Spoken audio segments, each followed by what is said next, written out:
नमस्कार दोस्तों, मैं हूं विराट गोस्वामी और आप इनसाइड भारत टीवी देख रहे हैं। अरविंद केजरीवाल का एक नया बयान और उसी बयान के साथ शुरू हो गया राजनीतिक घमासान। आपने बिल्कुल सही सुना। भारतीय जनता पार्टी जानी जाती है हिंदुत्व की राजनीति के लिए, लेकिन अब अरविंद केजरीवाल कहीं ना कहीं भारतीय जनता पार्टी को वहां से बैकफुट पे लाने का भरपूर प्रयास लगातार कर रहे हैं। दरअसल दिवाली के बाद अरविंद केजरीवाल जी का एक बयान आया कि भारतीय अर्थव्यवस्था इस समय थोड़ी सी डगमगाई हुई है।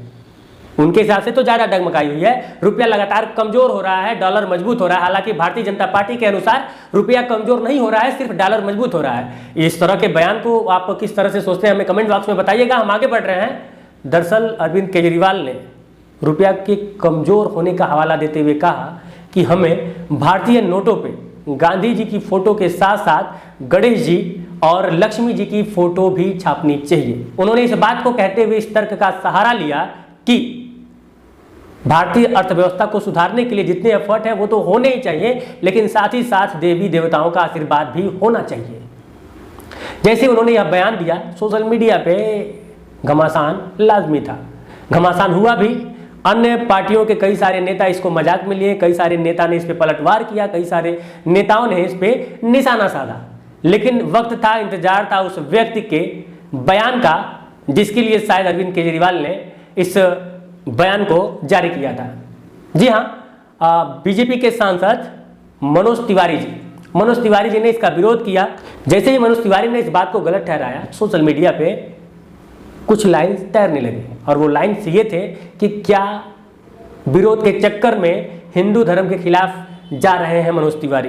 क्या अरविंद केजरीवाल का विरोध करने के नाते हिंदू देवी देवताओं का अपमान कर रहे हैं मनोज तिवारी? इस तरह के तमाम फेसबुक पोस्ट और ट्विटर सोशल मीडिया पे तैरने लगे और इसी के दौरान कई लोगों ने यह कहा कि बीजेपी को बीजेपी की भाषा में जवाब देने वाला पैदा हो गया।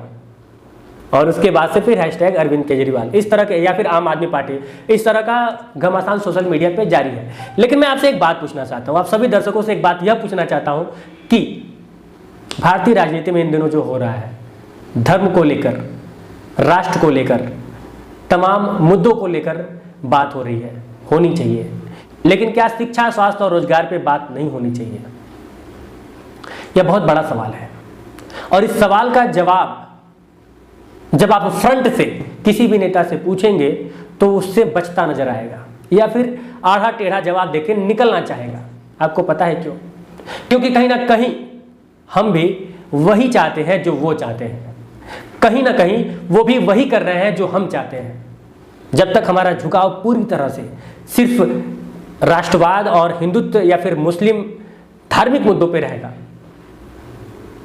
ये मुद्दा होना चाहिए, मैं बिल्कुल डिनाई नहीं कर रहा हूं। कोई किसी भी देश की संस्कृति से जुड़ा रहना उस देश के लिए बहुत ज्यादा जरूरी है, लेकिन उतना ही जरूरी है शिक्षा, स्वास्थ्य और रोजगार। इन दोनों में बैलेंस बहुत ही ज्यादा जरूरी है। अगर इन दोनों में बैलेंस नहीं होगा, कोई एक का पल्ला भारी रहेगा और एक को आप वैसे ही छोड़ देंगे, तो उस राष्ट्र का निर्माण सही ढंग से नहीं हो सकता है। दूसरी चीज कि जब भी देश में धार्मिक विषयों पे डिबेट होता है, धार्मिक विषयों पे राजनीति होती है, तो आप आम जनमानस को एक ऊंचे स्वर में उस धार्मिक विषयों के साथ साथ इन तमाम मुद्दों को भी, तमाम बेसिक जरूरतों के मुद्दों को भी उठाना पड़ेगा। तब जाके भारत विश्वगुरु बन पाएगा, तब जाके भारत बन पाएगा, तब जाके राम की कल्पनाओं वाला भारतवर्ष बन पाएगा। बाकी कहने और सुनने के लिए इस विषय पे बहुत सारी चीज़ें हैं, बहुत लंबा डिबेट आप टीवी चैनलों पे देखते हैं, लेकिन मैं उस वक्त का इंतजार कर रहा हूं जब धार्मिक विषयों के साथ साथ शिक्षा, स्वास्थ्य और रोजगार जैसे विषयों पे भी डिबेट होंगे इस देश में। बाकी अरविंद केजरीवाल के इस बयान को आप किस तरह से देखते हैं और मनोज तिवारी जी के विरोध को आप इसकी किस तरह से देखते हैं, हमें कमेंट बॉक्स में जरूर बताएं। और 2024 का चुनाव है तो अभी बहुत कुछ होना बाकी है, बहुत सारे बेजुबानी तीरें छोड़ी जाएंगी, बहुत सारे वाद विवाद होंगे, एक दूसरे पे हमला होगा और उन तमाम चीज़ों पे हमारी पैनी नजर रहेगी। बाकी इनसाइड भारत टीवी को जरूरत है आपके सपोर्ट की, उसके लिए आपको हमारे फेसबुक पेज को फॉलो करना होगा और यूट्यूब चैनल पे जाके इसे सब्सक्राइब करना होगा। सच की ताकत बननी होगी। जय हिंद।